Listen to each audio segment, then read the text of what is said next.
सबसे बड़ी वजह उसमें रोड एक्सीडेंट है, सड़क दुर्घटना है। और उस सड़क दुर्घटना की अगर सबसे बड़ी वजह जिस वजह से लोगों की जानें गई हैं, उसमें लगभग 75% जानें हेलमेट न पहनने के कारण गई हैं। शायद यही कारण है कि आपने इस सेवा पखवाड़े में इस महत्वपूर्ण अवसर पर यह तय किया कि आज 2100 हेलमेट वितरण करके प्रदेश में इस महत्वपूर्ण मुहिम को एक नई दिशा दी जाएगी। भारत सरकार के आंकड़ों के अनुसार पूरे देश में लगभग 2024 में 1,80,000 लोगों की जानें गई, लगभग 3 लाख लोग गंभीर रूप से एक्सीडेंट में घायल हुए। इसलिए इस समस्या की भयावहता को समझ सकते हैं। और सामान्य तौर पर एक आकलन के अनुसार किसी भी शहर में, भारत के किसी भी शहर में जितने भी लोग होमिसाइड से मरते हैं, यानी कि हत्याओं से जितनी जानें जाती हैं, उससे लगभग 6 से 8 गुना ज़्यादा जानें रोड एक्सीडेंट में उसी शहर में जाती हैं। यह शहर राष्ट्रीय स्तर पर भी सही है और भोपाल के स्तर पर भी, या किसी भी प्रदेश के किसी भी शहर के मद्देनजर सही है।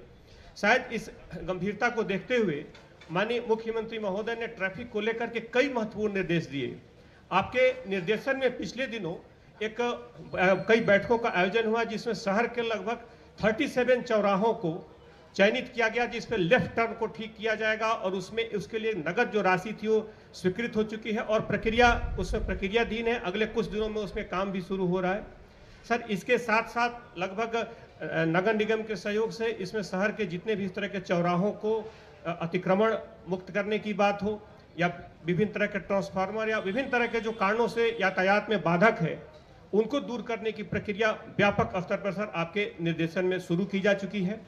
तो खास तौर पर आज जब हजारों लोग जिनको सर आपके द्वारा वितरण किया जाएगा 2100 हेलमेट का इस सेवा पखवाड़े कार्यक्रम में, तो शायद इस अटल पथ से जब ये लोग इस हेलमेट के साथ निकलेंगे तो सिर्फ ये संदेश कि हेलमेट कितना जरूरी है, यह संदेश सिर्फ भोपाल के लिए नहीं, शायद ये ध्वजवाहक पूरे प्रदेश में इस अटल पथ से निकलकर यह संदेश देंगे कि हेलमेट लगाओ, जिंदगी बचाओ।